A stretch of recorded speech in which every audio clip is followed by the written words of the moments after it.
The deer didn't just go under the ground. He didn't just disappear. The deer literally ran that direction. He's over there. Like, don't overthink that. I mean, you know what I'm saying? Like, Yep, it's so 100%. crazy that, it's super crazy that like people aren't talking about that at all. But like, the deer didn't leave. Like, he didn't leave the woods. He didn't leave the world. Right. Like, he's over that way now. He's over there. I saw him. Yeah. Exactly.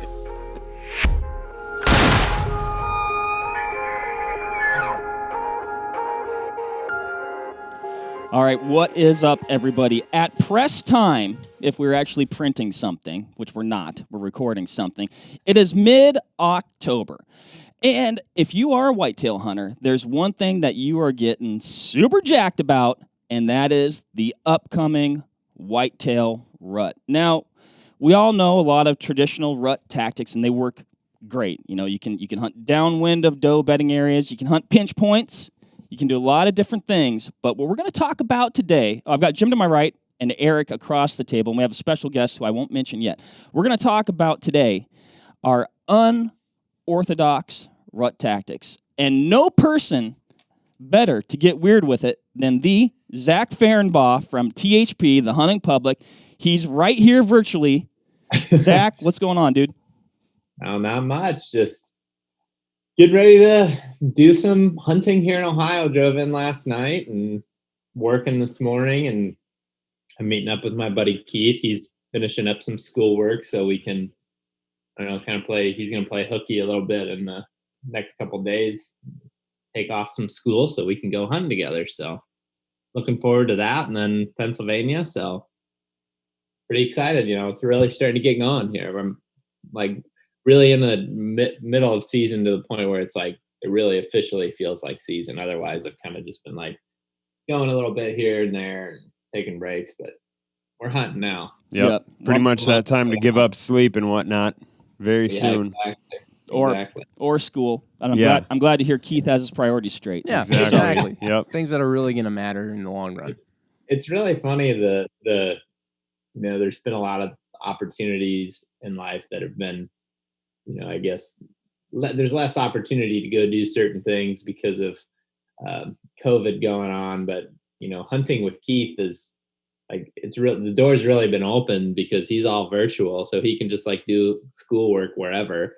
So like we've been able to hunt this last year, like so much. So yeah, you know, I wonder how many people are like working from a tree stand right now, you know, like living off Zoom calls and bringing in a hotspot and all that kind of stuff. But yeah, I know Keith earlier, just like a couple of weeks ago, was sitting in his car in class with all his hunting gear on, like ready to just go right back out. So. That's cool. That is awesome. That is awesome.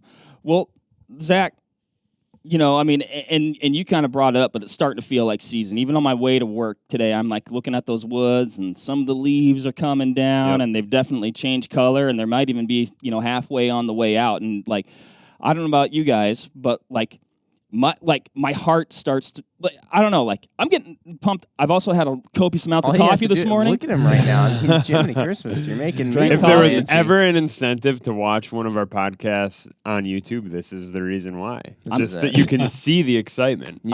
I'm full coffeed up right now, and I'm probably nowhere near Zach level, but like I'm at maximum capacity. So, I mean. And you guys were talking a little bit earlier how it's impossible to kill a deer in October or in the morning. So we already covered that pre-podcast, but sarcasm. But Zach, I mean, what are some things that are going on in November, maybe outside of like we talked about or alluded to a little bit earlier, you know, some of those more traditional tactics? Are there things that people can do to capitalize on the rut, maybe think outside the box and do some interesting things to maybe see some additional success, more success, or just do things differently to mix it up? Yeah, I think absolutely. I mean, it's a time of the year that, you know, bucks get pretty silly. And, you know, obviously, like when you think of rut, like you've already mentioned several times, like I think,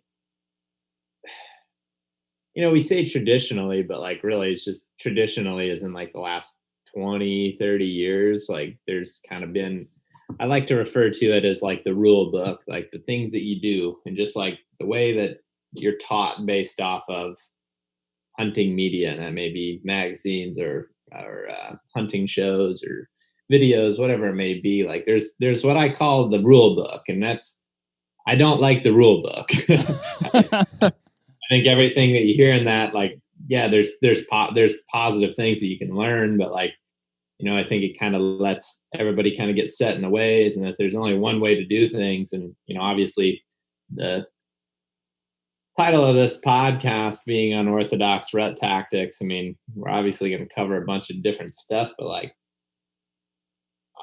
first thing is just having an open mind and like being willing to adapt, I think is important. I'm going to say a lot of stuff that, people, no matter what, maybe will never do or try, but like, I think that it's the time of the year where a lot of things kind of get thrown out the window, and you got to take advantage of the moment more than any other time of the year. Yep.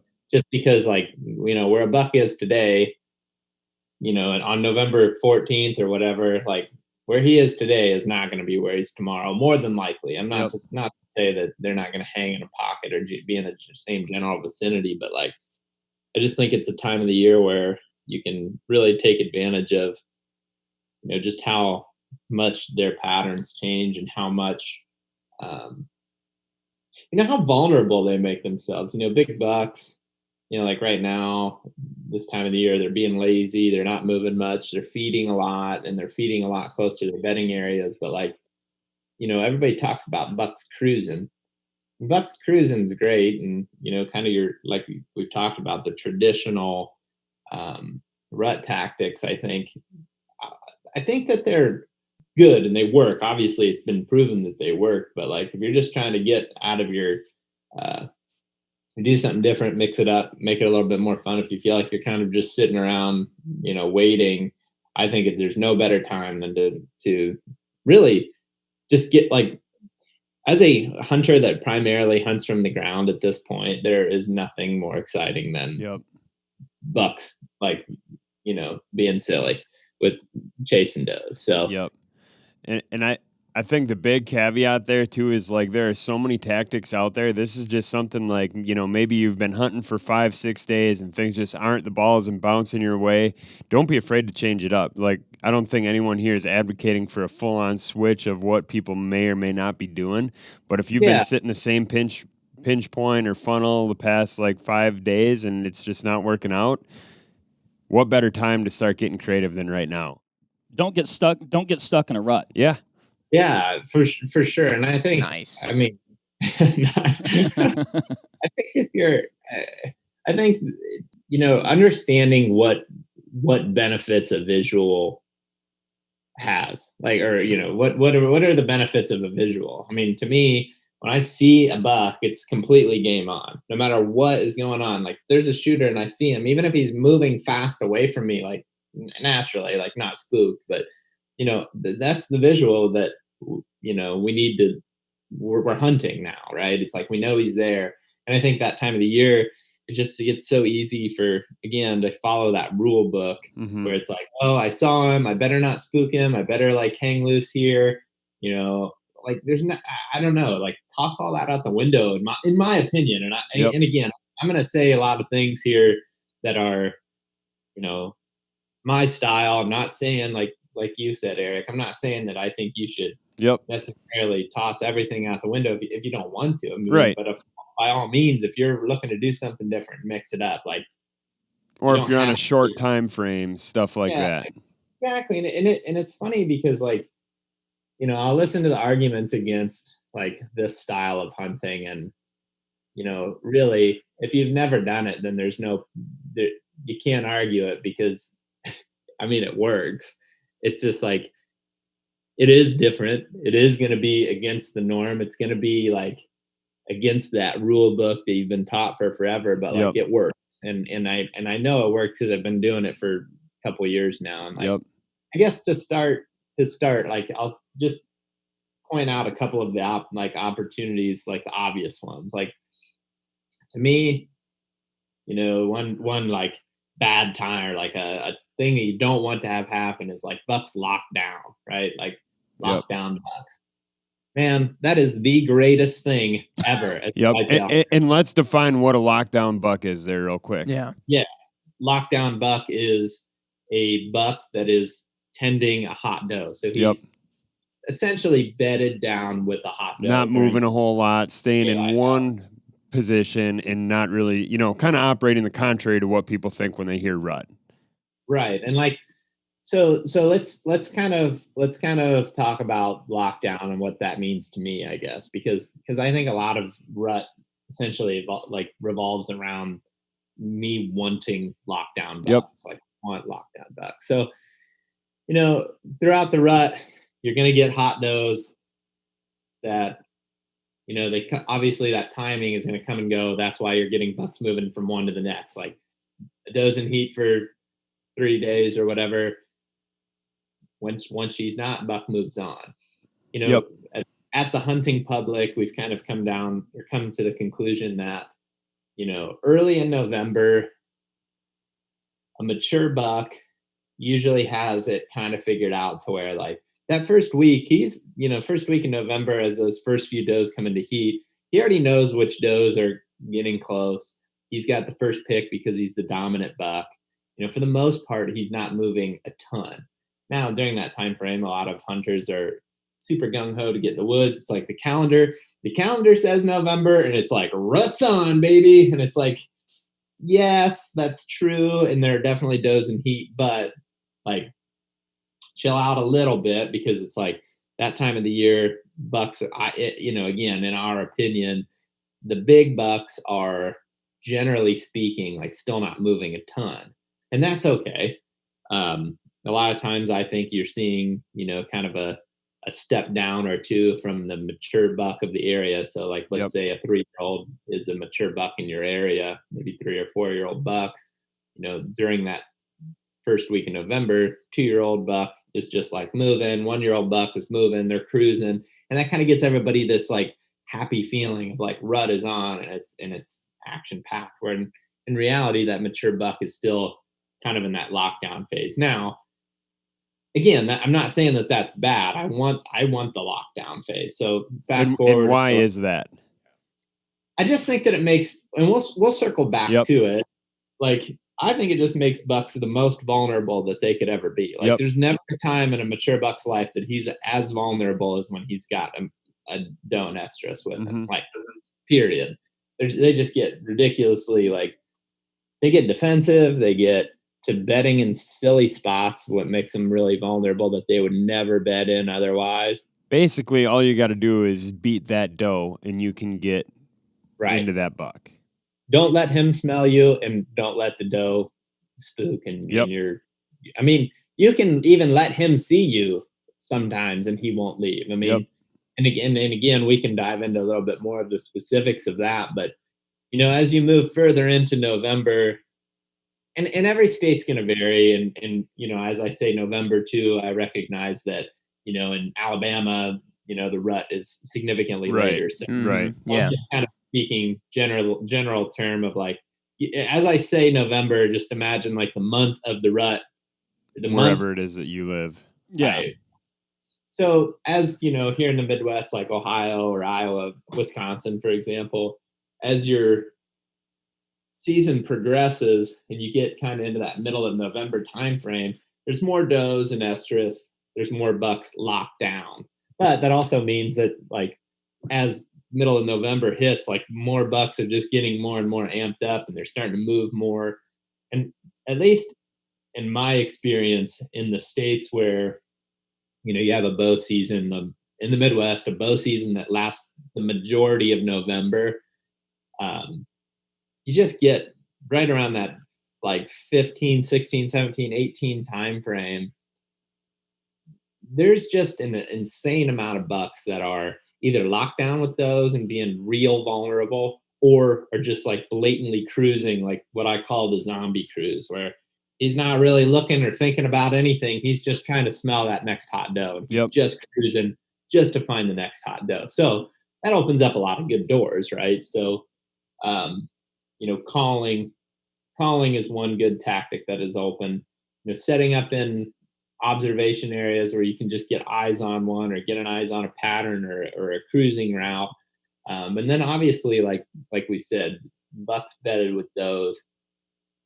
Lockdown to me opens up a huge opportunity. So that's one thing. That's just one strategy that I can rattle off a bunch of ideas off of quick. So Yep. I think if you're thinking about a mature buck bedded with a doe, there's a couple of things that are unique and some things that I've learned from other hunters and just in my experience kind of solidified these ideas. But one thing that you'll notice about a mature buck when he's bedding with a hot doe is that he, like I said, he'll put himself in a vulnerable position. And it's not just because, I don't think it's just by chance. I don't think that a buck just goes and plops down with a doe wherever and he's like, this is good enough. Like, there's a reason that he's doing it. There's a reason that he's in a specific spot with that doe. And I know Erik, him. Justin Syme is a friend of ours. I was hunting with him, filming him in Iowa back in 2015, I think. And he kind of brought this idea up to me. And since I've heard other people say it as well, but we were set up in this spot and we're in a tree stand setup, and it was probably November 16th ish. And maybe a couple days later even. And I was kind of sitting there and to be honest, I was kind of wondering, like, why are we here? Why here? It makes sense that deer come through this spot. It's like, there's obviously trails in front of us and there's a transition line. But why exactly right here? And if you know Justin, like, Justin doesn't say a whole lot of words, unless you kind of pick his brain on stuff. Mm-hmm.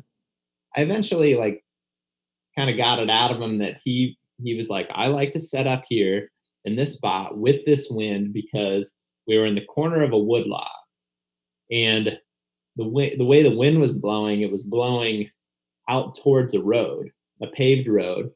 And he said during the rut, it seems like mature bucks will push does up in this corner of the woods because they want to get that doe to where if the wind is blowing from the corner of the woodlot out to the road, there's not going to be a lot of other bucks that get downwind of them. Yep. To basically smell that doe. And I was like, dang, man, like that's some deep thought. And I was like, I sat there and thought about that and was like, kind of started running through all my past memories of seeing a buck locked down. Right. And this is the beginning of me, like, getting really caught up in this whole idea of hunting lockdown bucks, I guess, is like, I started thinking about that and I'm like, dude, you're right. Like, I've got all these memories. I'm like going down through the line of all my years of hunting, of seeing bucks in November. And it's like, that is what they're doing. Like, they're putting them, not always a road necessarily. It's not a road, but like, there's something that they're putting on the downwind side of them that is kind of a deterrent for other bucks to be able to get downwind of them. Right. A buck with a doe doesn't want to have to defend that doe all day. Like, that makes perfect sense. If he can lay there, stand up, breed her, and then like eventually move on without having much of a hassle with other bucks, by all means, that's what he's going to do. Yep. So sure enough, in that hunt, ended up seeing a big buck do that. Pushed a doe up towards that road later in the morning, and I was like, man, that just opened my eyes a ton. So, I think moving forward, I've seen that a whole bunch now. I've seen a lot of different examples of this happening, and you can see it driving down the road. Yep. You got down the road. Exactly. Right off the road. Exactly. And I think what's neat there is, like, in the case that you're mentioning, Justin's talking about a spot that was near a road. I mean, that can be a lake, like you guys have shown in a lot of your stuff, or a rocky outcropping or a river. Exactly. So, I mean, is that something then that you guys are kind of looking for? Are you targeting those areas where you're going to find where deer have some kind of advantage where they can push a doe into and be kind of out there on an island? Even though you might only see 1-2 deer that day, it might be the right two, and then you're going to be in an opportunity where you might be able to make a move on them. Yeah, for sure. Like, it's going to vary. Obviously some areas are much more, you have a visual advantage. Like I'm sitting here at my parents right now, and they have like a little, they have, there's a timber section, a pretty big timber section for this area out to the north, and around the house, there's like a little bit of timber. Well, one year, 2 years ago, I was sitting here editing in this very spot, and I stood up and I walked out into the room or into the living room, and I looked out the front door, and there was a mature buck bedded, locked down with a doe in the corner of the woods over there, where his scent was blowing out into an open field where not a lot of deer are going to get downwind of them. Otherwise, a mature buck would never, ever bed there. Like I can guarantee I could go in there right now and there's not a buck bedded in there. Yep. I bet there's a buck sign. I bet there's a little sign showing that he's kind of cruising, making his rounds, because does do bed up there. Yep. But like a mature buck isn't bedding there now. So, obviously some areas you're going to have more of a visual advantage. Other areas it's going to look different. Like if you're sitting here listening to this right now and you're like, dude, this doesn't apply to me. Like I can't just sit in class like an open CRP field or whatever. Like I'm dealing with big woods stuff. Yep. Well, I'll get there. That's going to look a little bit different. But I guess, obviously we feel pretty strongly about that being the case. So yes, I would say the easiest one for me example is like a river bottom or creek bottom, that like a deer is going to push a doe right up against water. So a road is an example, a lake, like you said, Erik, a river, even a plowed field or something, maybe a clear cut, like a hard clear cut where there's nothing in it, where no deer spend any time in the daylight. Anything that's kind of like, I kind of think of it as like a wall where most deer aren't going to go through it. Not saying it can't happen, but last year, for example, Grant and I started noticing that there was a bunch of bucks down along a river, and started noticing that they were taking does down there. And like every day, like 3 days in a row or more, we just saw a big buck bedded with a doe, locked down with a doe in the peak of the lockdown phase of the rut, kind of that traditional lockdown time frame. There was bucks every day just bedded right by that river with the doe. Now, obviously the easiest, I guess to move forward from that, like once I see that buck, like again, I know he's vulnerable. Like there's no better time to put a stalk on a deer than when he's got a doe with him. So, if I see a buck like that, I'm going to try to get wind in my favor, do whatever it takes essentially to stay out of his sight, put the wind in my favor, and try to approach him whatever way makes the most sense. And to me, and then I also shot, another great example was a buck I shot in New York last year. That was November 6th, I think. And that buck, so on a date when most people probably wouldn't affiliate that with that lockdown phase. So I think that's an important caveat to make, is like that lockdown phase, there isn't a week where it's like, oh, the 19th through the 24th, the bucks are in lockdown. It can happen whenever. Yeah, I mean, the thing about a lockdown is it's when a doe is in heat. So like it can happen on October 31st. Exactly. It can happen on October 24th. Like it does, it's. So you're essentially being opportunistic on the situation that presents itself when they present themselves. Now it changes. It's going to look a lot different again, like I said, as the season progresses. Because if I were, let me say one thing about the New York thing, for example. So in New York, that buck was bedded on like a high point within a CRP field with essentially like it was like an old rundown abandoned house behind him. So he had the wind blowing towards that house, towards that, where not a lot of deer were getting downwind of him.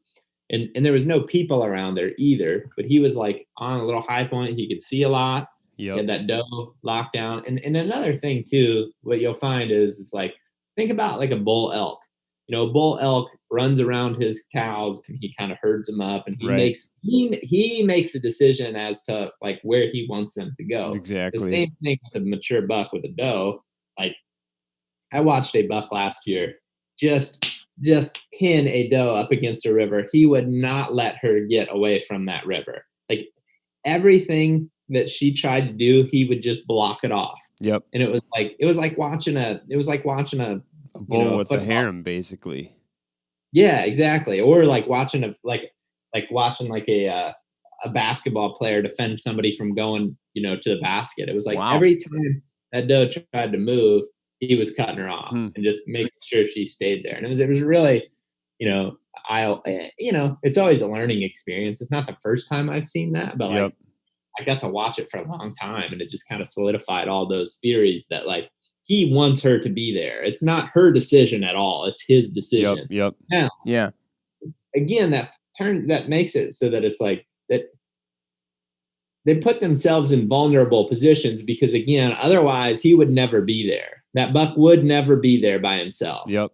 But because he's trying to hide from those other bucks, he's trying to make sure deer aren't getting downwind of him. So he needs that doe to be right against the river where the wind is blowing over the river, where no other buck can just like cruise downwind, smell him for a fight. Because like he doesn't want to fight either. Like he will, but he doesn't want to. Yep. So I've got a situation that I want to paint for you and just kind of get your thoughts on how you'd approach it. So it's middle of November. It's a calm, cool, crisp morning, like one of those mornings where you can hear a pin drop from, 200 yards away. You've been hunting for 5-6 days. Have good hearing still. Yes, and you've been hunting. Gotten that itis in the ears. It's an itis. You've been hunting for 5-6 days. You're kind of wore out. You're going into a spot that you haven't been before. You know you're going to make a ton of noise when you're going in there. How are you approaching a sit like that, where you kind of don't really have a few like any hot leads in the area or anything like that? Because I have some thoughts on that. But I just kind of want to get your thoughts on how you would approach a situation where all the leaves are on the ground. You're not going to be able to access it quietly, and you don't know where specifically bucks are bedded. You're on a out of state hunt. I would say if I was just going right into something, like I wouldn't be going in for a sit or a setup until I knew the area and I did figure out where those bucks were. Yep. So it kind of opens up an opportunity, like I said, too, that I've been trying to kind of circle back to this to a certain degree. Like during that time of the year, I also don't really mind about bumping them. Yep. So like I'll put the wind in my favor. I'll start going towards the areas where I expect like the highest deer densities, which, that's a whole different rabbit hole to talk about. Like I could go down the whole line of things that like we're looking for, but to put it in a nutshell, it's like I'm looking for areas where there's not a lot of hunters, however I figure that out based off of how hard it is to access or just like monitoring an area by driving by. And then past that, it's like trying to figure out where the highest habitat diversity is. So as many transition lines as possible would be the ideal. So let's say I found myself going into that position, into that spot, and I'm going right for it, but like moving in, for one, listening, if you got calm conditions, like listen, especially that time of the year, like there's going to be a chase going on somewhere, or a buck hunting or cruising, using your ears is super important. And real quick, what time are you going in? After daylight, probably. Okay. Like, probably an hour. The first, as long as I can see well enough to where I can see like 100 yards, because I don't like not being able to see more than 100 yards because it's very light, because then I end up just bumping stuff because I can't see. Yeah. And I get in. I'm glad you mentioned that, because I think that's one thing, you've got guys that are taking off their first full week or their second full week in November. And in doing that, you're getting run down as a hunter just as much as the deer are, being in the woods, because you're waking up at 3 a.m., you're going to bed at 11 p.m., and you're just running yourself ragged. So I guess my point being, it's not a bad idea to sleep in, get out there at first light or an hour after first light.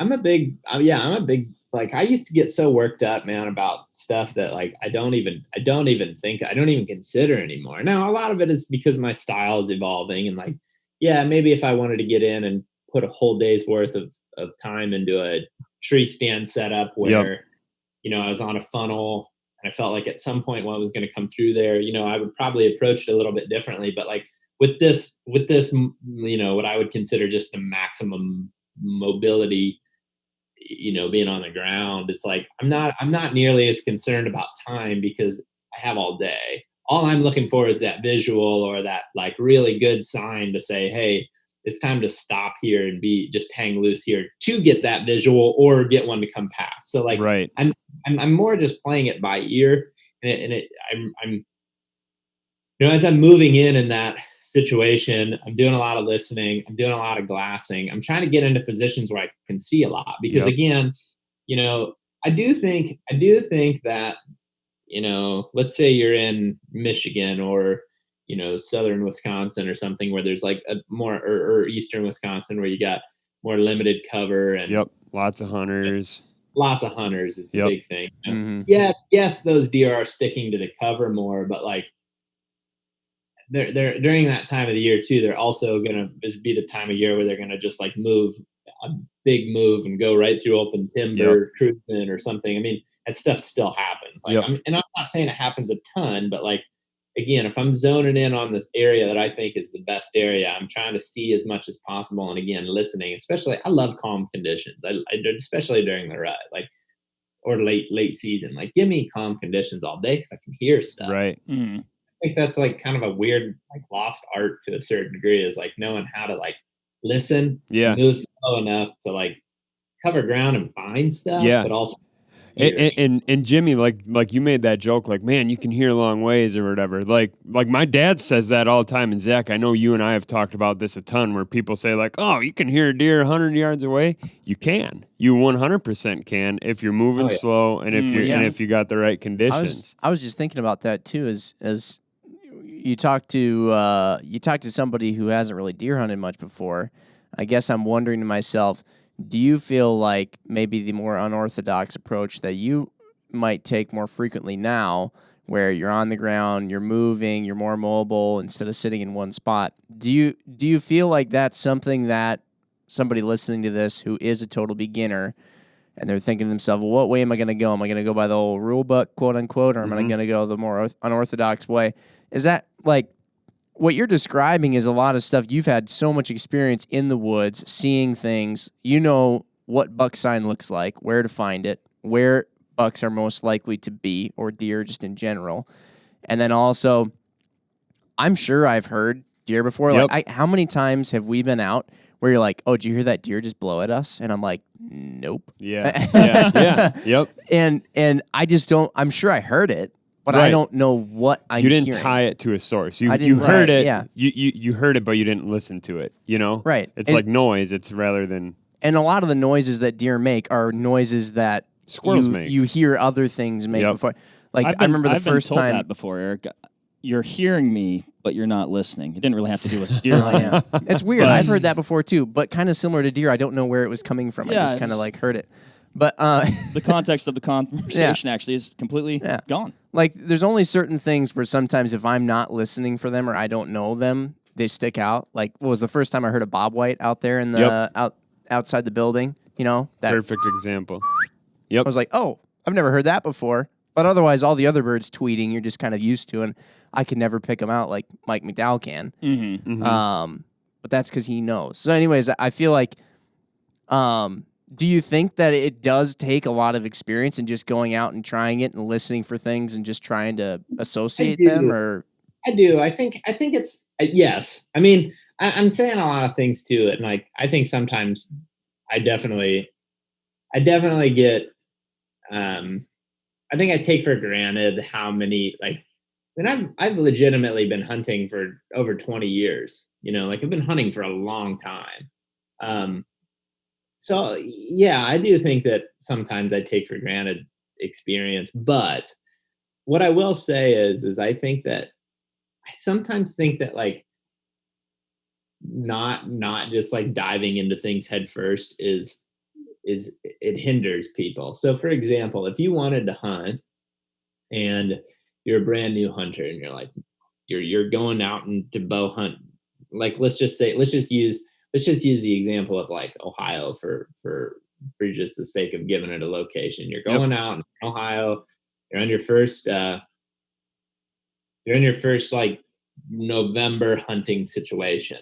If you go out and you just kind of set up and you're just like you're really really like kind of stuck in a spot, or even if you're moving around a little bit, it's like, to me, hunting from the ground or just being mobile, and as much as you can be, you're going to learn so much Yep. more so fast. And I think back on like, okay, so I've broke this down in my head a million times. Like, how did you, how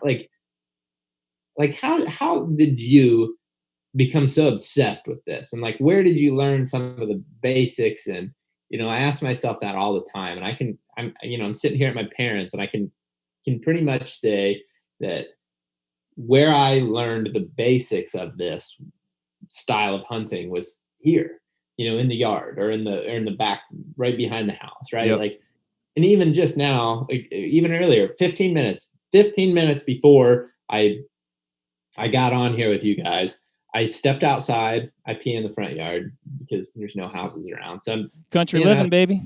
Yeah, That's exactly. what I'm talking about. So I'm standing on the porch peeing, and I hear squirrels barking. And I start hearing squirrels barking, then I start hearing something moving in the woods. So like, next thing you know, I find myself like creeping down around the house, listening, stopping, listening. And I'm like, this is the exact example of like how I got into doing this, or how I even started to do it. Or like, I remember trying to shoot at groundhogs behind the house here. Like, there's a bunch of groundhogs, or woodchucks, if you will, like living, in this farm country stuff in Ohio. Yeah, shoot those things. Yep. Yeah, and I spent an insane amount of hours stalking those, or squirrels, or whatever it may be. And it's like, you start to kind of learn the basics of like kind of that cadence where, you're moving slow enough to still hear things, and you kind of, it's this different form of patience. Like, I've been quoted saying like, I don't have any patience, and I don't have any patience for sitting in one location for countless hours, but I do have a different type of patience that like, you can it's move hard to slow. explain. Right, exactly. Yep. Yeah, moving slow is hard. Yeah. I think sometimes stalking actually requires More, a way higher level of patience and concentration. And oh yeah, 100%. I mean, just the I mean, like you get done with a long stalk, whether you're successful or not successful, dude. Like, you're exhausted. You're exhausted. Yeah. Yes. I've like drained. Yep. I got one thing, Zach, on that situation that we were talking about, that silent morning, and like, I still never really, I think you pretty much got to it, but like, basically the reason I bring that up is a couple years ago, it was the first year that you guys started out. I was working at a different job at the time, and had already filled my tag in Wisconsin, and had that first week in November off, and kind of went down and helped film that week. And I was with Warb, and we went into a spot that was that exact situation. It was dead calm. It was either both of our first times going in there, so we had no idea really where we were going. We just knew the general area. Now, the hindrance here, looking back, what we ended up doing that was wrong in that situation is we had a destination in mind. Mm-hmm. And we knew that we wanted to get to a specific spot, and once we got to that specific spot, we wanted to get in a tree. So going in there, it's one of those things. We allocated an hour to get in. It ended up taking 2 hours. We got in well after first light and made a ton of noise crunching through the leaves on this, crisp, cold, frosty morning. So in doing that, actually, this is all hindsight, retroactively looking at the situation and picking it apart.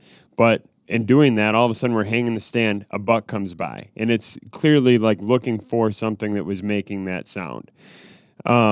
And then another buck comes by, and this is about a 160-inch 10-pointer that comes into about 15 yards, and Warb has his one arm around the tree and a bow in the other hand and a tree stand in the other. So there's no way that he can get a shot off. So to wrap a bow on that, we would have been better off if we would have just gone in there with no destination in mind. Yeah. And the other thing here, like, we're talking unorthodox tactics. So much of hunting, you hear like creep, sneak, be quiet. Oh, yeah. Throw it away. Be loud on a situation like that.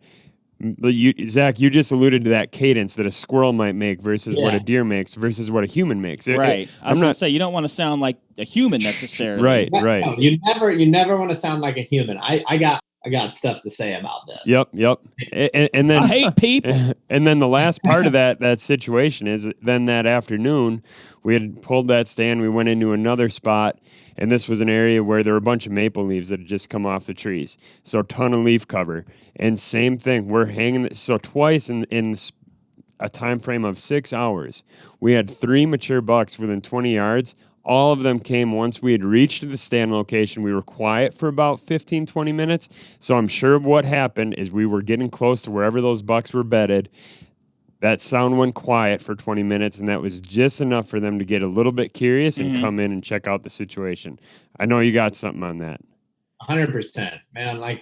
It's so hard to explain. And this is the part where the experience, I think, really plays into the decision-making process. But like, I run a lot. Like, you would be amazed if you could see you could just watch a whole day of hunting, how much I just like run, or we'll just like move really quick for like 40 yards and then stop and listen or whatever. Like, it's all in the, as one of my main goals as I continue to do this is to get better at explaining exactly every little situation. So, hopefully in like 5-10 years we can revisit this and have more like when and how and why, and where I feel when it makes sense to do this. But it's like sometimes making that sound is important and to sound like a deer, but then knowing how to like grab cover, stop, and listen is important. So this could be a couple examples of like,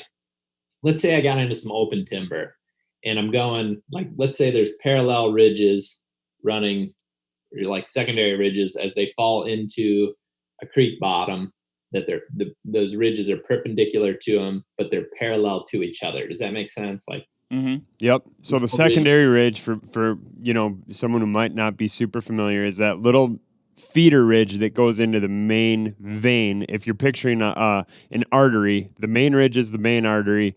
The secondary ridge is that additional vein that comes off of it. Yep. Exactly. And usually those usually drop in elevation and start to fall. So like, let's say I'm kind of covering like right at the kind of top of those secondaries as they meet up with the main ridge, and I'm moving across there. And like, let's say I get to the top of this one and I'm looking towards this one. Well, I'm standing there and I got this ground between me that I can pretty much see all the way down to the valley to the bottom and all the way back up to that other side. The next place that I think a deer is going to be is all the way over at that next valley. Like, I can see everything between me and it. That's a perfect example of like when I'm going to move really fast and I'm just going to cover that ground. Maybe coming up the backside of the hill, I'll let out a couple grunts or something to try to sound like a deer. Right. And then as soon as I get to a position where I can see a little bit more to the next line of sight, or that next like section that you can see, I'll stop at the edge of it, listen, watch, and then I may just do that same thing going up the next spot. And it's like, it's a situation like I say this a lot of times too with turkey. Like, let's say I kind of learned how to do this turkey hunting, I guess. So picture like you're standing on top of a ridge and you call, and you can see 150 yards down the hill and up to the next spot or whatever. So 150 yards, you call, you stand there listening as a turkey hunter, nothing gobbles, you can't hear any scratching or anything, calm. So you hear that, or you make the decision, okay, there's nothing there. Well, there's no point in creeping now for 150 yards because you've pretty much decided that, hey, there's nothing between here and 150 yards. So like, get to that next spot rather quick. And I feel the same way with deer hunting. Like, if I'm in a calm morning, like you said, Erik, like I'm going to slowly move as I approach like certain things. But other times, like if I've got a big section that I've already decided, okay, in this 100 yards of open timber right here, I've sat here for 5-10 minutes, listened, maybe 20 minutes, listened, watched, haven't heard anything. I'm not going to like spend a whole bunch of time creeping through that open timber because for one, if something does start to show up in there, I'm probably like going to get caught off guard. Otherwise, I'm just trying to get to that next patch of cover for me and get into a new like area where I can see a whole new spot. Yeah. So, another thing then, because I do have more to the I guess that situation. For Like, sure. let's say in that calm condition, I'm in like big timber. Yeah. Great example of like, not maybe you don't have as much of a visual. Like, yeah, I could go back to like using, some more open country, like farm country. Mm-hmm. Mm-hmm. Yeah, a lot of times there, I'm gonna just try to get a visual and then move in on Right. something. Like, let's say, go ahead. I've got one thing there, Zach. When you kind of talked about how you're moving from open cover or from thick cover through open cover to another piece of thick cover, it's almost like if you think about like paintballing or something like that. Like you've got your things that you're like hiding behind or whatnot, and then you're running across stuff. So just to help people visualize that, like you've got your cover. That's where you're going to set up for a little bit. You know now that you've got 100 yard swath of CRP or open timber. That's what you're going to run through to get set up at your next barrier. I mean, and a good example too, not deer, but Jim and I were hunting antelope the other week. We had those doe tags, and we had a group that was 875 yards away. We ranged them pretty much spot on, yeah. But they were on the move. I think some other hunters might have bumped them a little bit. And man, they got behind this knob, and we didn't end up getting them, but I mean, we were hustling and charging, and because they were behind that barrier, and like you said, Zach, you can see everything between you. It's like it's go time. Exactly. Right. I'm about to break into that a little bit here, even in a different setting completely than hunting prom. And you're moving through there, and okay, the worst thing ever. You spook a huge buck. If you're talking like rut, that buck is going to forget about you so fast that like it's all good. And here's one thing that like it just blows my mind. And now, granted, some of this is dependent on like the type of ground you're hunting. Like I hunt public land on purpose, so I can have like a lot of ground to roam on, and it's not. I just don't like to be limited by property lines because I like to hunt things. I don't like to wait for them to come by.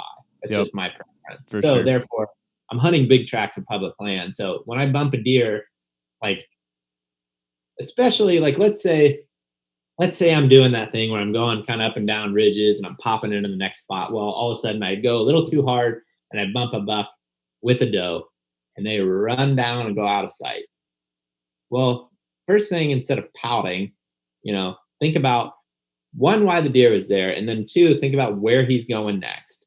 Sit there and look at the map. And then also, like, if you see him go up and over a hill, a lot of times, like I said, those bucks are going to be pretty silly. Like, they're not really thinking about, like, anything other than that doe. So they kind of even disregard danger to a certain degree. Right. Like, let's say I were to watch a deer go up and over a ridge. As soon as he goes up and over that ridge, I'm going to try to cut that distance and catch up with him because a lot of times I know that it's like, taboo. You go look at that rule book. It's like, you don't want to bump a deer because then he's going to go nocturnal. It's like, whatever. You bump a deer, he's just going to go over that hill and stop. Like, and you've just gained a little bit of a under the cover look at like what worked for him on that day. And now you can apply that to different areas. For sure. So like, you're not only learning what happened in that situation, but like the deer didn't just go under the ground. He didn't just disappear. The deer literally ran that direction. He's over there. Like, don't overthink that. I mean, you know what I'm saying? Like, it's so 100%. It's super crazy that like people aren't talking about that at all. But like, the deer didn't leave. Like, he didn't leave the woods. He didn't leave the world. Right. Like, he's over that way now. He's over there. I saw him. Yeah. Exactly. So you kind of, and it varies. Every situation is going to vary, based off of if you bump the buck, or if it's a lone buck, or if it's a buck with a doe, or if it's, thick cover, or he smells you, sees you, hears you, whatever. All that stuff's going to vary. But like, I was going to ask, like, does the type of bump, like if you just, get him up, maybe the wind was in your favor, but he heard something, didn't like it, boom, they get out of there, versus like winding, where it's like, okay, nope, that was a dude. Let me give you a couple like things that I think would really paint the picture well. Okay, so you pop up on a ridge, boom. You watch two deer stand up. You see one that's a big buck and a doe. You hear them run off. You hear them run down to the bottom and maybe back up the other side, and then they stop. Mm-hmm. You can hear them stop. Maybe you can even kind of see them. You stand there, you be patient, you listen. Maybe they blow a couple times, but then you hear them just kind of bound and run off. And they go up and over the hill. And now they're like, now, yes, they're in a different like area code almost, like they're in a different section of terrain than you are. So let's say ridge, you bump them, they go up and over this ridge. Well, now they're over in this area. You're still in this valley and ridge system. Well, now they're in the next one. Well, great. We'll go over there. Like if that's the case and you can recognize that, hey, he wasn't that bummed. Like I'm going to try to get on that same exact path that they went to. Ideally, usually they're running into the wind. So trailing them, you're going into the wind too, most of the time, or at least have a crosswind. Yep. So like if I see one and I'm very sure that he just went over a terrain feature, like you were saying, Mark, with the pronghorn thing, like as soon as they get on the backside of that hill, you guys cut that distance. Say, I want to do the same thing, especially when we're talking about a vulnerable buck with a doe, because he's probably going to bed back down rather soon. He doesn't want to be moving around, leaving all that scent around. Like he's not trying to like broadcast his location. Like they're going to get over that ridge. They're going to check and they're going to stand around for a while too. And that's another thing. Like if you cut that distance within the next like 20 minutes or 30 minutes, like be ready to get eyes on them again, standing, milling around, maybe browsing on some stuff as they get ready to like, because basically what they're doing is they get to this new location and they're feeling it out. They're standing there, they're on their feet, they're looking, they're listening, they're not moving a lot, but they're trying to make sure that, hey, there's not other bucks or hunters in this area or predators in general. So they're hanging loose, they're looking around, kind of browsing on. A lot of times you'll see the doe kind of start to relax more than the buck, and the buck will be standing there looking. And she'll feed and browse and then she'll bed.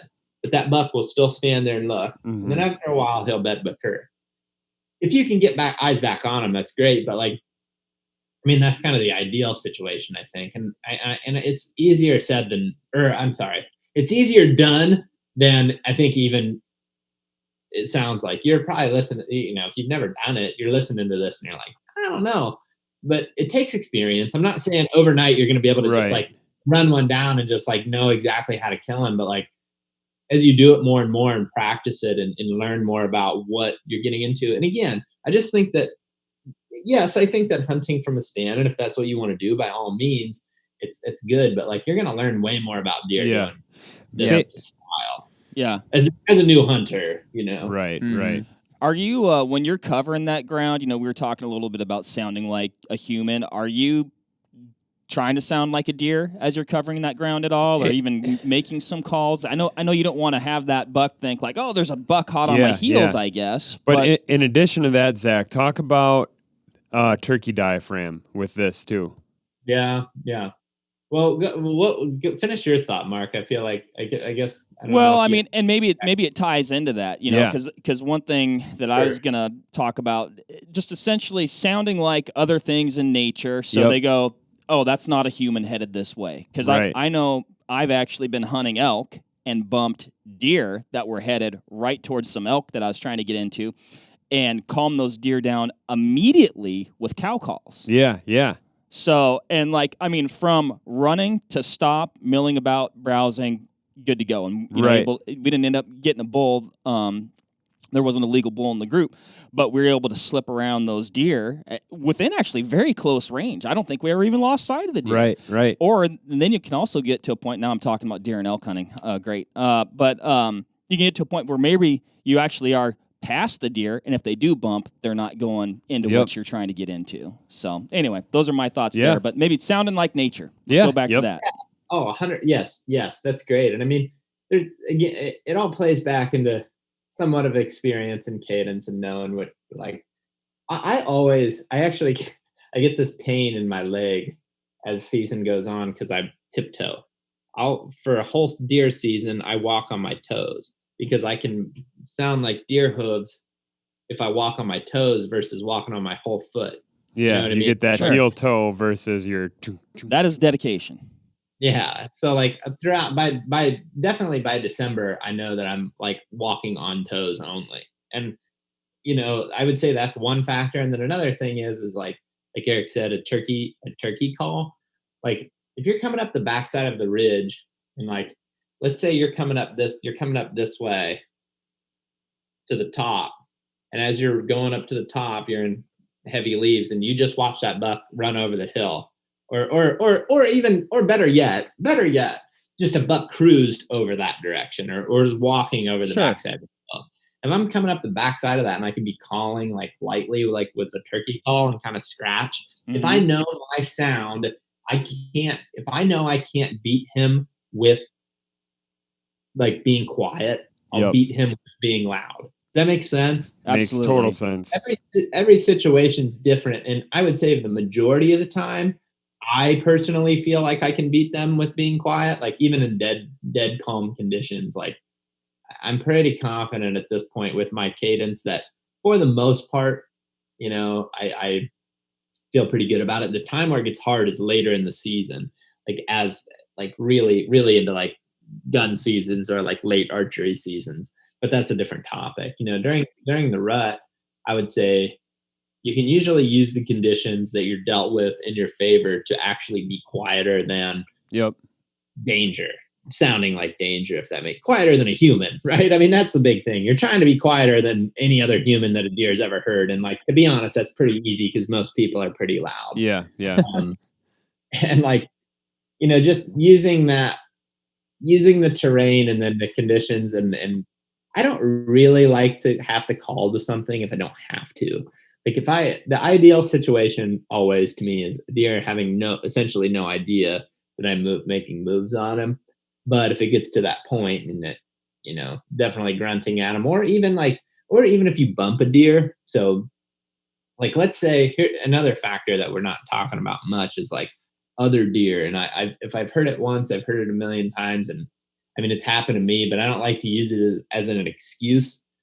Like I've heard the excuse made a lot of like, man, I was hunting and I saw a buck and I made a move on him. And then if that other buck wouldn't have come in, I would have killed him. It's like, well, be on your toes enough too to recognize the fact that like, if there's a hot doe, like there's probably going to be other deer.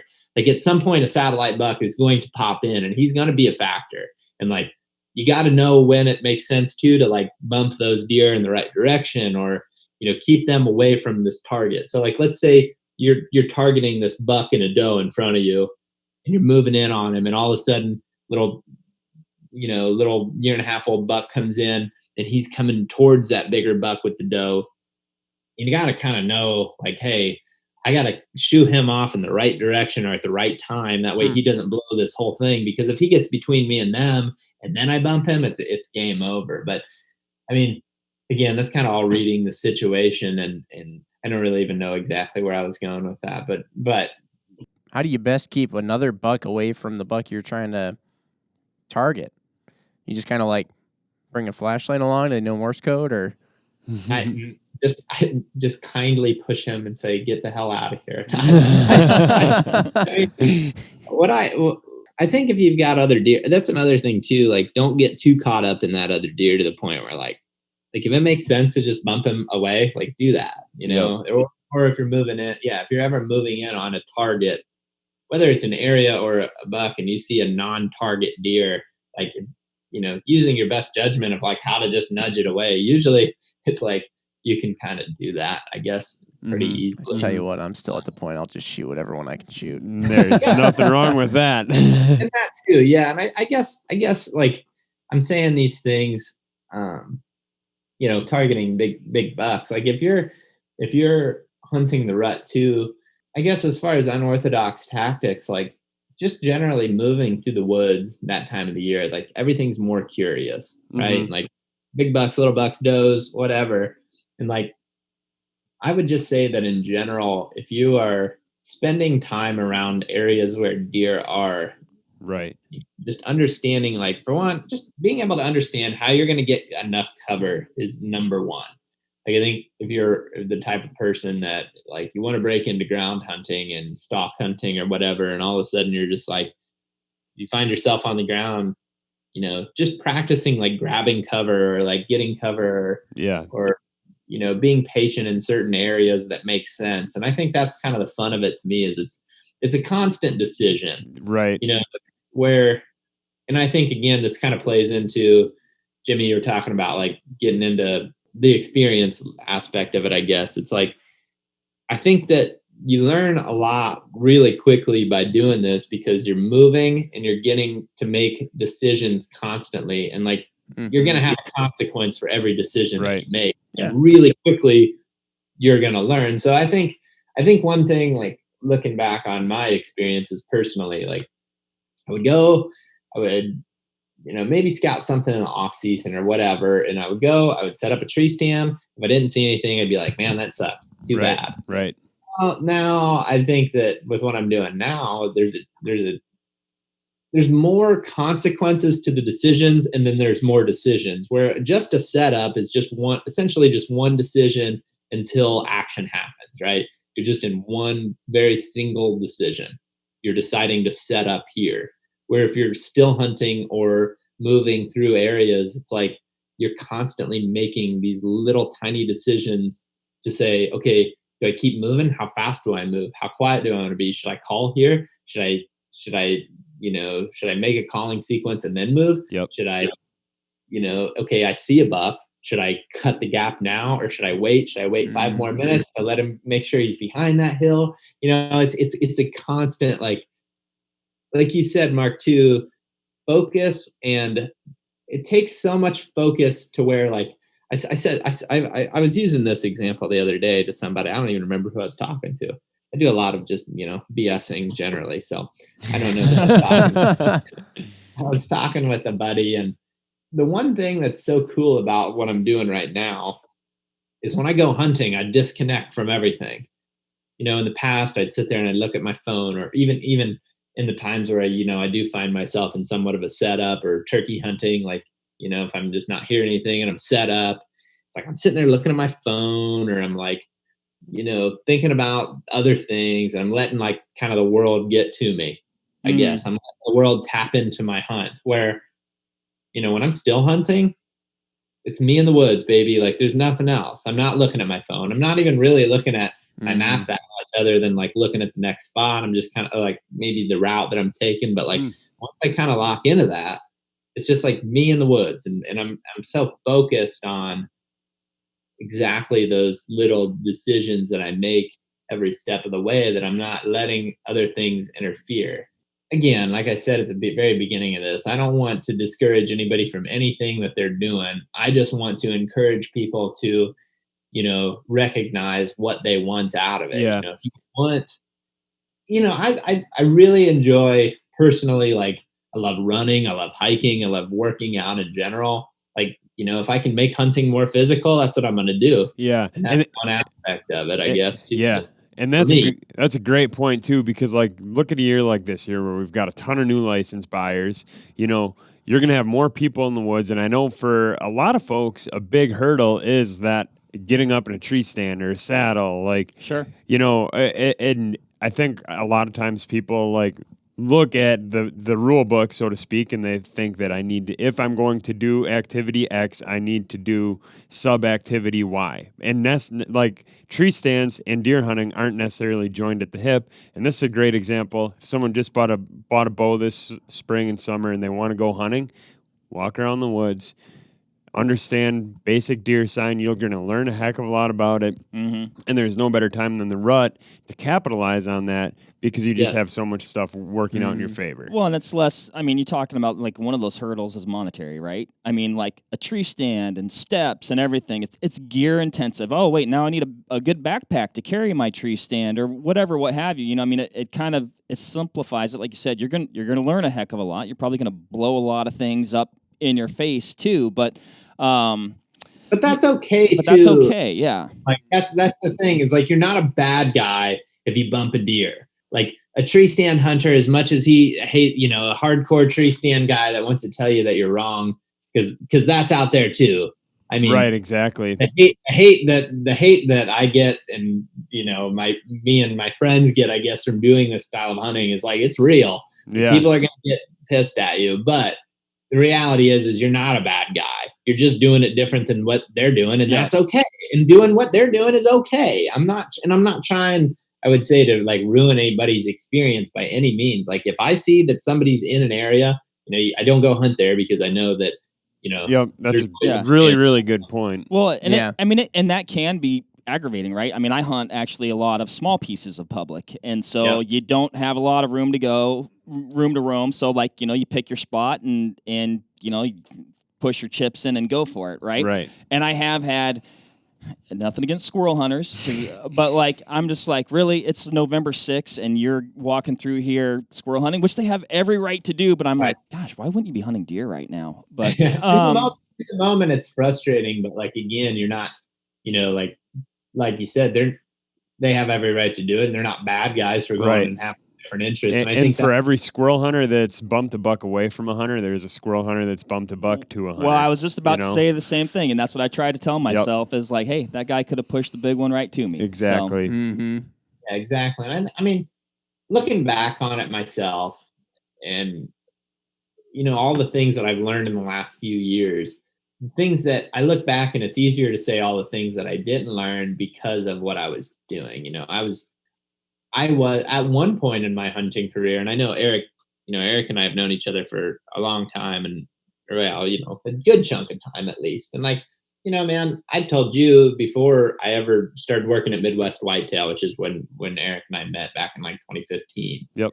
Like the years prior to that, I was in a rut. I was doing the same thing every time. Yeah. I mean, essentially, like I was hunting different stands, but I'd actually got to a point where for a few years right before 2015, basically my later college days, so whatever 20 to 22 or whatever 19 to 21, right in that time frame for like 3-4 years maybe, I was doing less and less mobile hunting, more and more set up like in the perfect spot, what I thought was a perfect spot. And I wasn't learning anything, man. Like looking back on that, I was essentially wasting my time out there. Right. Because I was so caught up in following the rules and not spooking deer and, hunting a specific buck or a bigger or, a specific size of buck.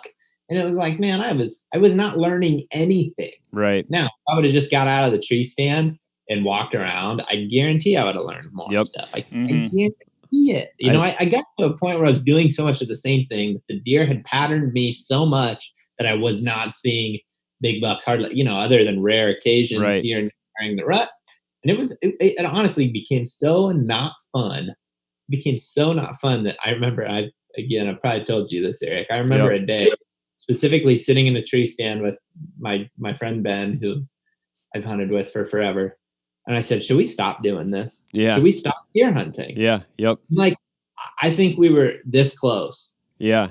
Not that long ago. Unbelievable. And you see that a lot. It's the plateau in the experience. You think about someone who works out a lot. They do the same thing every single day, 5 days a week for 52 weeks out of the year. Mm-hmm. That person all of a sudden goes through a month-long period where they're like, they love working out. That is how they identify as a person. But then they go a month without working out because they're sick of doing the same exact thing. Yeah, so that relates exactly to deer hunting. If you love bow hunting, maybe you've got a style. Maybe you're kind of a hybrid of both. It's a perfect example that this is the best time of year to start. If you want to dabble in something, or if you're just looking for a way to switch things up, here's a great way to do it. Right, and I don't think you don't have to pick. Right. You don't have to be like, oh, I'm over tree stands. I'm never tree stand hunting again because, dude, I love hunting from a tree, and it's like you said, Zach. It's a different experience. Tool. Maybe one day or some days I just want to mellow out, and it's like you're still like tuned in, and you're still completely present. You're still listening for those footsteps. You're still listening for that grunt. But it is a little bit more passive. A little bit more meditative, perhaps. But then you can mix it up or try something new, or if you do see that buck that's over there, maybe go and get him. And I probably would, if a person has the opportunity to try ground hunting and tree stand hunting, I would do both, because I think you can learn and observe deer and nature kind of in different ways. It's cool to be up in an elevated stand and look down and just have these things going on mere yards away, right underneath your feet. And you're like, I've had deer so close that I could hear them pluck, these little heart-shaped leaves off the ground, and you're hearing just that little nip and snap. You're like, whoa, like that is a pretty amazing thing to hear, right? So I don't know. It's Yeah. all Think you're cool. gonna ground hunt this year, Mark? Oh yeah. With that, I mean, too, like not to beat a dead horse, but it all comes down to preference because, like you saying it being meditative, like I don't want to sit in my own head in the woods. It's a Like I don't want to sit there That's a and dangerous think about place, Zach. Yeah, I want to go and focus on different things, and for me, like it's better to just be moving around and kind of again escape. It helps me escape Yep. on the ground, and for some people, like I know my dad has said like that he really likes to sometimes just sit and chill out Yep. and like be in a tree stand and relax, and that I think that's obviously that's just the exact example of why it's different for everybody. Mhm. And the other thing though too, that no matter, like let's say I just this would be make me about as happy as anything. Like if I get people involved into hunting on the ground and they're super excited about it, that's awesome. But like even if this would get me almost as excited as anything. If you're the type of guy that you're like, no matter what, you're gonna sit in a tree stand. You're gonna set up no matter what. If you watch a buck bed down with a doe, go kill him. Do not continue to sit in that tree stand and hope. If you have eyes on him, go kill him. Even if you're the most hardcore tree stand guy of all time, like go kill the buck. Like he's right there. And like don't argue anything other than the fact. I mean, the dang thing is there. You can see him, you know? And like if that's the case, I guess if that's the case, like just have confidence in yourself as essentially a predator. Like you are a predator. And you got to hunt like you're a predator at some point. You have to go and get aggressive like that. I think I just really feel like, at the very least, it opens some doors to have this in your playbook, and it's worth having. It's, the best hunter out there has a very open playbook. He's going to do whatever it takes. Yeah. And I just think our eyes are on the front of our face for a reason. Yep. Go use them. Man. Yeah, I mean, I don't know. I guess I hope that I've talked enough about just some specific tactics. I mean, I 100% think so. I mean, I think that's a lot. There's a lot in there that like anyone that is curious about it or whatever, like has some good inspiration and stuff to like get started and at least resources to point them in the right spot.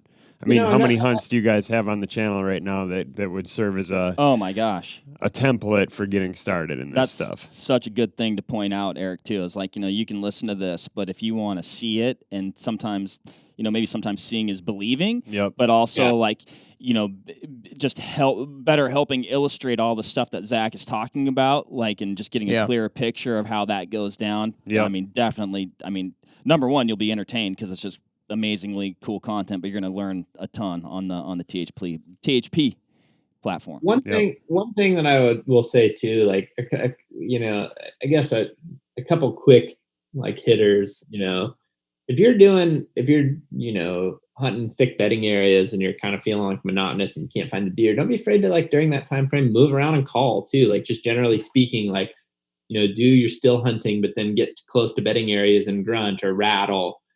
Make a bunch of noise and try to sound like a deer making a scrape or something. Get into areas where you can glass in the morning and maybe catch deer going back to bed, move in on it later. Don't I guess during that rut time frame, just don't overthink it or don't feel like you have to be on a pinch point or a cruising area necessarily. Like the door is very open. Maybe try to bump a buck with a doe bedded. Like something I do. I straight up try to bump like lightly. I'm not trying to spook him real hard, but like the situation I used an example of earlier, if you can bump one and you kind of know the direction that he went lightly. But the other thing too to keep in mind. Can I ask why would you intentionally bump that deer just because you want him in a different spot? What, are you bored or something? I just want to find him. Like I just want to know that he exists. Yep. So you're saying you haven't seen him already, and you're like, I'm just gonna bump him for the heck of it. You're like, I know there's probably a buck here, so I'm gonna just exactly. It's like flushing a bird and then going in after him after he lands. I was about to say, or like being on your own deer drive for yourself. Yep. Yeah. I mean, it's just getting that visual. Like whatever it takes to get the knowledge that one is in the game or is in the area, and then I'm in the game. I feel like it's not always that easy, but like if I've got a visual on something, then I can cut distance, like, and probably get eyes on him again. That is the ideal situation, and like I just love knowing what's going on by looking at it. And, Yep, yep. Very, like you may be listening to this in a different state and being like, well, it's all thick timber here. That doesn't apply to me. Well, it still can. Yep. Like, you just have to understand how the deer move and kind of interact with the landscape. But the other thing too that I want to point out, and this really holds true for this rut time frame, is like, and something you can watch on our videos, is like, deer don't have superpowers. Like, yes, they can smell, but they can't see as well as you can. And really, they can hear pretty well. They can pick up on noise as well, but they can't they can't differentiate Right. things like we can exactly. You know what I'm saying? Like, Yep. to a certain degree, yes. Like, you don't want to like undercredit them, but you don't want to overcredit them. Like sometimes, like I'm a I don't know. Some have got added on. And I don't try not to use it very much because I think it's out of control right now. But Facebook, like you get on Facebook and you can like, you're all part of all these pages. Somehow somebody adds you to some Right. whitetail, extreme whitetail tactics or something, and like, Yes. I'll sit there and I'll look at like, somebody will make this post about something and talk about like, it's like they're talking about so many fine details of what the wind's doing and the condition, and I'm like, dude, you're overthinking this. Like, we're not hunting like Superman here. Like, we're hunting an animal that just like lives in the woods and can smell pretty well, but otherwise, like, don't. Tony Peterson calls them rabbits with antlers, man, and it's so perfect. Yeah, and yes, that's a great quote, and I just think that you don't want to overthink it to the point that like you're trying to think of the science of the way the wind's floating off your tree stand and how much scent you got. I mean, just relax and go hunt where the deer are, and don't overthink it to the point where like, if you're moving too fast, they're going to blow. You're going to learn from that. The next time you're probably not going to go as fast. If you set up in a tree stand and the wind is swirling, like, and one busts you, you're going to learn for the next time that, hey, if I'm in a situation like this, here's the reality of deer hunting and hunting and anything in life that you decide to pursue, and try to have success with. You can try to read the books. You can read into anything as much as you want. Like, for example, you can read into hunting. You could read into, like, there's books about being a parent, right? But like, you can't read a book and be a perfect parent. You can't read a book and be a perfect hunter. The only way you get better at doing these things is to do them. Yep. So like, if you're listening to this, use it as help for, and motivation to do certain things. But like, by all means, like, you got to just go hunting, man. You have to just go hunting and learn what you can get away with, what you can't get away with. And like, that's the only reason, people ask us questions all the time, and those questions vary anything from like, how do you find, a place to go, or how do you even pick a place on a map? You know what the answer ultimately is? We've done it a lot. Right. And we're really fortunate that we've created, the opportunity to be able to do that, or that's our job. That's what we do. We're always hunting, but you only learn these things by doing it a bunch. Yep. I can give you pointers, but like, you got to do it. Exactly. And speaking of that, Zach, where can people follow along and all that good stuff? So YouTube is a big thing. Like, I don't even know how many videos, probably 600 now, like a ton of them. So we've got YouTube, we've got, I think we're on Amazon Prime. We're on, I'm drawing a blank. Instagram, Facebook, and then we also have our own podcast as well. Yep. If you check out our YouTube channel, there's like in the description of that YouTube channel, there's like links to all of the other things that we're on as well. So, YouTube's a big one, and then really that's where the majority of our content is. So we also have a website that has like merchandise and stuff like that too. And if you're listening to this between November and December, there might be a cool way for people to win an opportunity to tag along with you guys and put a lot of this stuff into play. Ooh. Yeah, man. Like, it's just one of those things. I think the more that people do it, the more that people, kind of try new stuff, the more that, everybody can get, you kind of build your own style and you can make it more fun, man. Right. big thing. I really just want people to go out there and find what works for them and to just enjoy it, because I can honestly say at one point in my hunting career, it's a little embarrassing to even say, but like I didn't enjoy it. Yep. Like looking at how much fun I have now versus how much fun I was having, I didn't enjoy it. I was doing it because I liked it. I liked it and I liked the idea of it almost, but like I wasn't doing what worked for me. And now that I am, like that's my number one interest, is like go enjoy it for like whatever reasons you want to. Like Yep. if you're, you know, more into like shooting or something, you know, spend your time hunting with the rifle, and or maybe spend your time hunting small game or doing whatever. Right. But like find what really makes you click, man, and like don't just like feel like you have to do any certain thing because, you know, the media is telling you to. Yep. The media is the bad guy. I like it, man. Zach, are you trying to insinuate that hunting should be fun? Is that what you're? I don't buy it. Yes. Yep. Couldn't be trying to get to that point anymore. It'll never work. Yep. I like it, man. No, that's awesome, man. I mean, I loved all this, and man, I had like a bazillion bullet points of some other specific things or questions I wanted to ask. So I don't know. Hopefully, there's maybe there's a follow up in the future.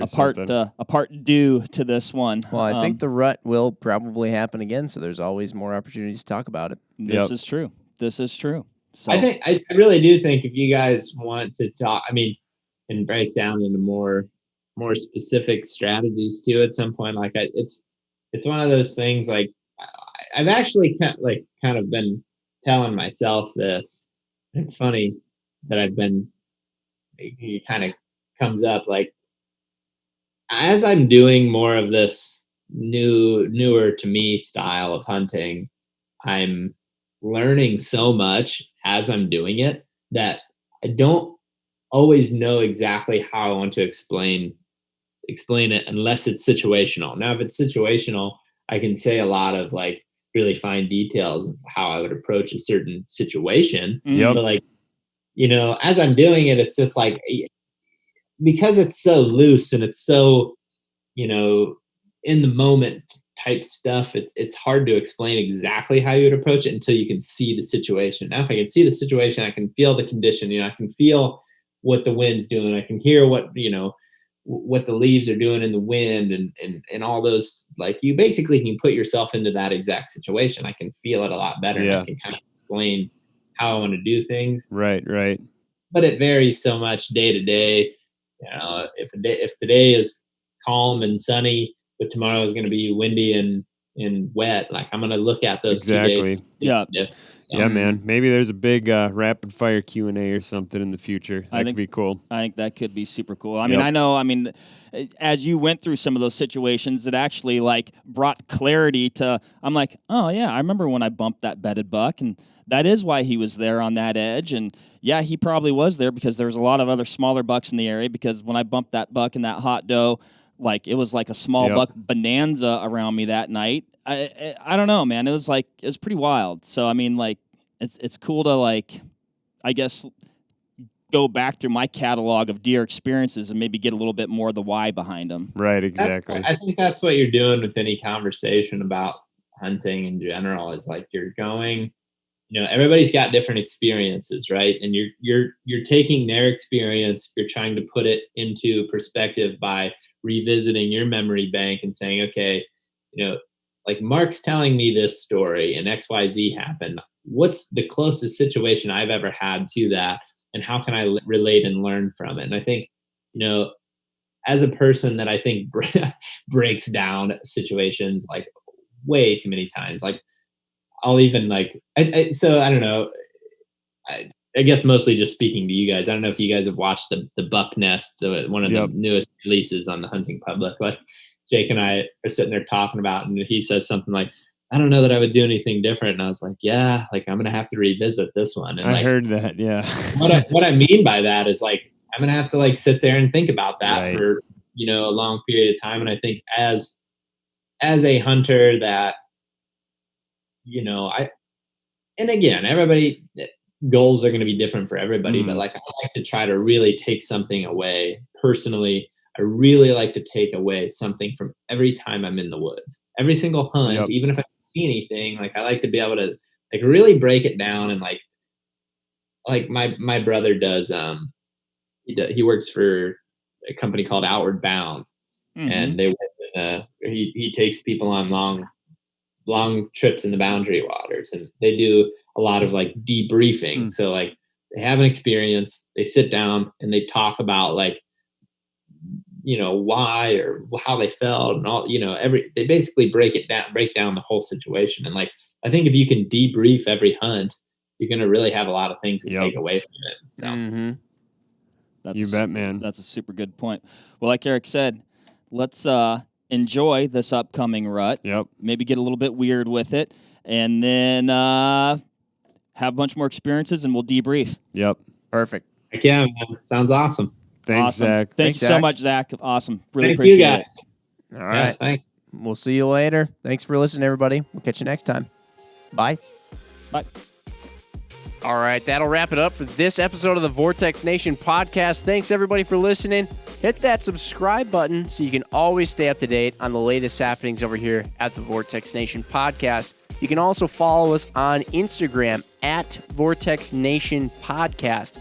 Again, everybody, thanks, and happy hunting and shooting. We appreciate it. Have a good one.